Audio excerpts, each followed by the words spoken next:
హే friends, మళ్ళీ వచ్చేసా. మళ్ళీ ఓజీ వీడియో ఎందుకు బ్రో అని చెప్పి మీరు అనమాకండి. ఖచ్చితంగా ఇది వస్తున్నటువంటి వీడియో, చేయాల్సినటువంటి వీడియో, అందుకే చేస్తున్నాను అనమాట.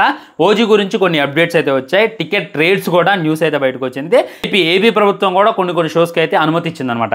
ఆ అనుమతి ఏంది, తెలంగాణలో ఓజీ పరిస్థితి ఏంది, ఆల్రెడీ ఎంతెంత కొన్నారనేటటువంటి మనందరికీ తెలుసు. బ్రేక్ ఈవెంట్ అరేట్ కూడా తెలుసు. దాని గురించి కూడా ఒకసారి డిస్కషన్ చేసుకునేటటువంటి ప్రయత్నం చేద్దాం. అంతకన్నా ముందు నన్ ఆఫ్ దే మన అర్జున్ దాస్ యొక్క ఫస్ట్ లుక్ అయితే రిలీజ్ చేశారు. నిజంగా మామూలుగా లేడు. జస్ట్ క్లోజప్లో ఒక్కడంటే ఒకటే లుక్. ఆల్రెడీ తనే ఈ సినిమాకి ఆయి పట్టులాగా నిలబడ్డదే. అంటే ఆయి పట్టు అని అంటే మనకి టీజర్ అంత వైబ్ వచ్చింది.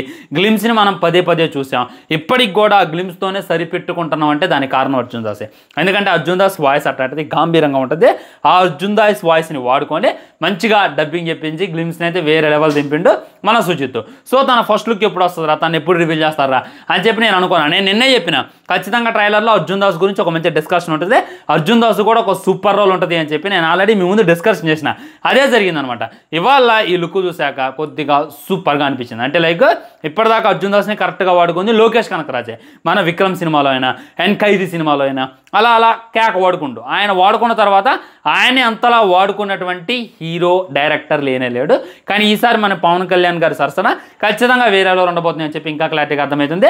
శ్రీయారెడ్డి ఆల్రెడీ తనకి ఒక మంచి క్యారెక్టర్ ఉందంట, తను కూడా విలనే అని చెప్పి తన యొక్క మాటలు బట్టి అన్న సుజిత్ యొక్క టేకింగ్ బట్టి నేనైతే గేజ్ చేస్తున్నా. శ్రీయారెడ్డి కూడా ఒక మంచి క్యారెక్టర్. ఇమ్రాన్ హష్మి బాలీవుడ్ని ఓచుకోత కోసేస్తారు. ఇమ్రాన్ హష్మి విలన్ అని చెప్పి మనం టీజర్ చూసి ఆల్రెడీ ఫిక్స్ అయిపోయాం. వీళ్ళందరికన్నా ఇప్పుడు అర్జున్ దాస్ చూసారా, ఆల్రెడీ ఒక్కడే హీరో. ఆ హీరో ఎంత పవర్ఫుల్ అయి ఉండాలి, ఎంతమంది విలన్లు ఉన్నారంటే. సో ఒక్క హీరో ఇంతమంది విలన్ని ఎదుర్కోబోతున్నాం అనేటటువంటిది మనకైతే క్లియర్ అండ్ కట్గా చూపించేశారు. ఆల్రెడీ నిన్న మన హీరోయిన్ మాట్లాడింది అనమాట. ఏం చెప్పిందంటే, నాకు ఇమ్రాన్ హష్మికి ఒక కొన్ని సీన్లు ఉంటాయి. ఆ సీన్లు నేను ఇప్పుడు చెప్పను, చాలా సర్ప్రైజింగ్గా ఉంటాయి, చాలా బాగుంటాయి అని చెప్పి తనైతే చెప్పడం జరిగింది. ఇమ్రాన్ హష్మికి మన ప్రియాంక మోహన్కి అంటే కన్మణికి ఏమైనా సీన్లు ఉన్నాయని అంటే ఖచ్చితంగా తను చంపేటటువంటి సీన్ అని చెప్పి ప్రతి ఒక్కళ్ళు అనుకుంటున్నారు. సో హీరోయిన్ని స్టార్టింగ్లోనే లేపేస్తాడు మన విలన్, ఆ తర్వాత రివెంజ్ స్టోరీ అని చెప్పి ఇంకొంతమంది అనుకుంటున్నారు. ఆల్రెడీ తను వచ్చి చీరకి ఓజీ అని రాసుకొని మరి ప్రమోషన్ చేస్తుంది భయ్య. అబ్బబ్బబ్బా, ఇప్పటిదాకా మేల్స్ అందరూ కూడా ఈ హుడీల మీద ఓజీ అని రాసుకొని కండవుల మీద ఓజీలు రాసుకొని షో చేస్తున్నారు కదా. మీకు హుడీలు కండవులు ఉన్నాయేమో, మాకు శారీలు ఉన్నాయి అని చెప్పి మన పవన్ కళ్యాణ్ గారి ఫీమేల్ ఫ్యాన్స్ అయితే మేల్స్ని తిప్పడం మనం అయితే చూడొచ్చు అనమాట. ఈ విధంగా ఒక హవా అయితే బయట నడుస్తుంది. ఈ విధంగా అర్జున్ దాస్ లుక్ రిలీజ్ చేయడం, సినిమా మీద ఇంకా హైప్ పెంచడం, మమ్మల్ని రిలీజ్ అయిన దాకా బతకని కొద్దిగా శ్మశానానికి దారి ఎత్తుకునేలా చేస్తున్న సుజిత్ అని చెప్పి అందరూ కామెంట్ చేయటం ఈ బయట నడుస్తుంది అనమాట. ఇవన్నీ బాగానే ఉన్నాయి. సినిమా చూడాలిగా, మీరైనా చూడాలి, నేనైనా చూడాలి. ఎక్కడ చూడాలి? థియేటర్లోనే చూడాలి కదా. ఎవడు కూడా ఓటీటీకి వచ్చిందాక ఆగడు కదా. అవుతారా? నేనైతే అసలుకే ఆగను. డే 1 వెళ్తా. టికెట్ రేట్స్ అక్కడికి వస్తున్నా, మాట్లాడుకోవాలి. నిజంగా దీని గురించి మరీ మాట్లాడుకోవాలి. ఎందుకంటే టికెట్ రేస్ గురించి బాగా డిస్కషన్ నడుస్తూనే ఉంది. ఆల్రెడీ హరిహర వీరమల్లుకి భయంకరంగా టికెట్ రేట్స్ అయితే పెంచేశారనమాట. ఓకే, ఎంత టికెట్ రేట్స్ పెంచినా కానీ సినిమాకి 100 కోట్లు మించైతే రాలేదు. ఇది మరీ బాధాకరం. సో ఓజీకి టికెట్ రేట్స్ ఎలా ఉండొచ్చు అనేటటువంటిది ప్రతి ఒక్కళ్ళ ఆలోచన ఉంది. సో దానికైతే ఒక క్లారిటీ వచ్చేసింది అనమాట.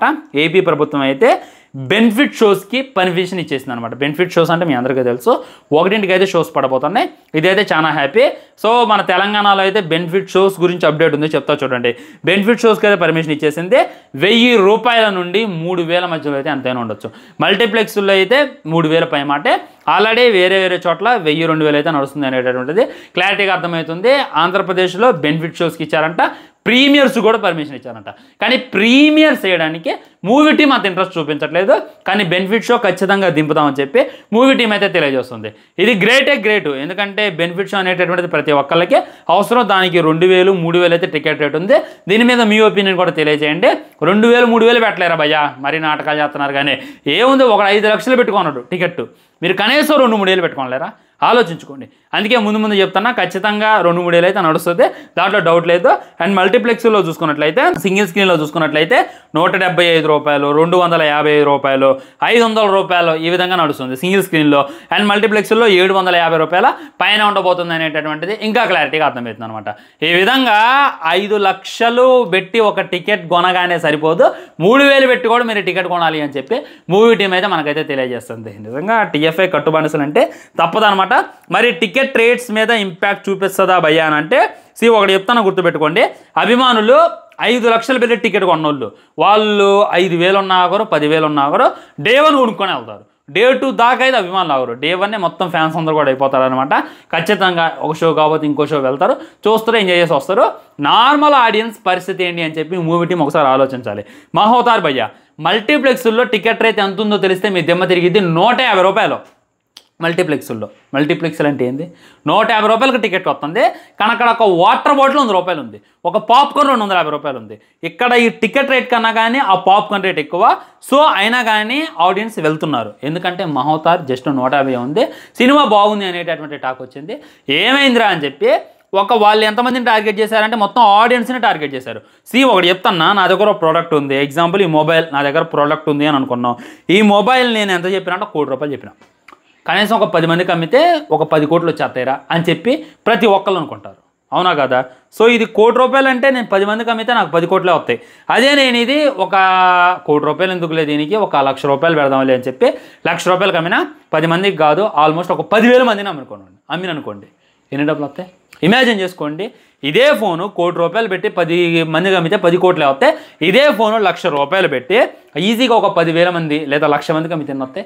ఇలా చూడాలి. ఈ ప్రొడ్యూసర్స్ అని ఈ డైరెక్టర్లు అయినా కానీ మమ్మల్ని అభిమానులు నమ్ముతున్నారు, అభిమానులు మేమంటే కోసుకుంటారు, అభిమానులు ఖచ్చితంగా టీఎఫ్ఐ బానిసలు వచ్చి చూస్తారు అని చెప్పి ఒక్కడి మీద మెండాలని చూడటం అనేటటువంటిది కరెక్ట్ కాదనమాట. బెనిఫిట్ షోస్కి 1000 రూపాయలు పెట్టారు, బాగానే ఉంది. కానీ తర్వాత కూడా రేట్లు ఏంది భయ్యా? 250 రూపాయలు, 350 రూపాయలు, 550 రూపాయలు వస్తారా నార్మల్ ఆడియన్స్ అనేటటువంటిది ఒకసారి ఇమాజిన్ చేసుకోండి. ఇదైతే నాకైతే అంత వర్తున్నటువంటి ఫీలింగ్ అనిపించలేదు. టికెట్ రేట్స్ తక్కువగా ఉన్నప్పుడే ఆడియన్స్ అయితే థియేటర్కి వస్తారు, థియేటర్కి వచ్చి సినిమాని ఎంకరేజ్ చేస్తారు అనేటటువంటిది 100% వస్తాం. ఇది ఓన్లీ ఏపీలోనే ఉంది. తెలంగాణలో అయితే టికెట్ రేట్లకి పర్మిషన్ పెంచుకోవడానికి మేము పర్మిషన్ అయ్యో, బెనిఫిట్ షోస్కి పర్మిషన్ అయ్యో అని చెప్పి డైరెక్ట్గా ప్రభుత్వం అయితే తేల్చి చెప్పేసిందంట. ఇది మట్టికి బయట నడుస్తున్నటువంటి వార్తలు. ఏమో తర్వాత చర్చ జరిగి ఏమైంది అనేటటువంటిది. సో నా కైండ్లీ రిక్వెస్ట్ ఏంటంటే ఓజీ మూవీ టీంకి అంతంత టికెట్ రేట్లు పెంచమాకండి, ఎందుకంటే అందరికి నచ్చాలి, అందరికి రావాలి, అందరికీ అందాలా. ఎంటర్టైన్మెంట్ అనేటటువంటి ప్రతి ఇయ్యలేదు. నేను నీతులు చెప్పట్లా, నేను ఎప్పుడు నుండో మాట్లాడుతున్నా. నీతులు మాటలో ఎప్పుడు నుండో మాట్లాడుతున్నా, ఇప్పుడు కూడా మాట్లాడాలన్నమాట. ఆడియన్స్ మళ్ళీ ఫైర్ అయిందాక చూడమాకండి, ఎందుకంటే మీ వల్ల థర్డ్ పార్టీ యాప్స్ కూడా ముందుకు వస్తున్నాయి. ఈ 250 రూపాయలు పెట్టి ఎందుకు చూడాలా, నేను అందులో డౌన్లోడ్ చేసుకొని చూస్తామని చెప్పి వాడు మైండ్లో మీరే వేస్తున్నారు. ఎవడే వేస్తాడు? మహోతార్ని ఎవడు అనుకోలేదే మేము ఆ యాప్లో డౌన్లోడ్ చేసి చూడాలి, ఈ యాప్లో డౌన్లోడ్ చూడాలని. ఎందుకు వచ్చారు? సినిమాలో కంటెంట్ ఉంది, కంటెంట్ మ్యాటర్సే, కానీ టికెట్ రేట్లు కూడా తక్కువ ఉన్నాయి, అందుకే వచ్చారు. మెరాయికి 100 కోట్లు వచ్చినాయి అంట. ఇది విన్న తర్వాత కూడా నాకు చాలా ఆనందంగా అనిపించింది. ఎందుకు వచ్చిందంటే వాళ్ళు టికెట్ రేట్లు పెంచాలా, ఉన్నట్టు ఉంచారు. మేము కంటెంట్ మ్యాటర్స్ ఓకే, కంటెంట్ నా సంగతి వదిలేండి, అందుకే జనాలు కూడా వెళ్తున్నారు. కొద్దిగా మిక్స్డ్ టాక్ వచ్చినా, కొద్దిగా బాగుంది బాగలేదని చెప్పి టాక్ వచ్చినా కానీ వెళ్ళేటటువంటి ప్రయత్నం చేస్తున్నారు. సో నా కైండ్లీ రిక్వెస్ట్ ఏంటంటే కొద్దిగా టికెట్ రేట్స్ తగ్గించండి. నేను చెప్పినా మీరు తగ్గిరో, ఫ్యాన్సే కొద్దిగా దీని గురించి ఆలోచించి కామెంట్ చేయండి. ఏంది బ్రో ఫ్రెష్గా ఓజీ గురించి ఎలా మాట, నేను మీకన్నా ఎక్కువ ఎదురు చూస్తున్నా, నేను ఇంకా టికెట్లు కూడా మీకు ఇద్దాం అనుకుంటున్నా. కానీ ఇద్దాం అనుకున్నా ఆ రేట్ చూసి ఎట్టెత్తా భయ్యా, మీరే ఒకసారి ఇమాజిన్ చేసుకొని మాట్లాడితే బాగుంటుంది అనేటటువంటిది నాకు అటు ఫీలింగ్. ఎవరు హర్ట్గా మాకంటే ఉన్నట్టు మాట్లాడాలి. కాబట్టి నాకైతే ఈ టికెట్ రేట్ వర్త్ అనిపించలేదు. ఇంకా టికెట్ రేట్లు మీకు తెలియదు, నాకు వచ్చినటువంటి అప్డేట్ ప్రకారం నేనైతే వీడియో చేశాను. ఒకసారి వచ్చాక మీకు కూడా అర్థమైంది అనేటటువంటిది 100% నాకు గట్టి ఫీలింగ్. ఉంటా బాయ్. ఛానల్ని సబ్స్క్రైబ్ చేసుకుని వీడియో లైక్ చేయండి, వీళ్ళకి షేర్ చేయండి. కానీ ఒక్క మాట, ఒక ఫ్యామిలీతో సినిమా వెళ్ళాలంటే ఈజీగా 10 ఏళ్ళు వేసి పెట్టేట్టుగా వస్తున్నాయి. ఇది మటుకే క్లారిటీగా చెప్పుకోవచ్చు. బాయ్, నమస్కారం.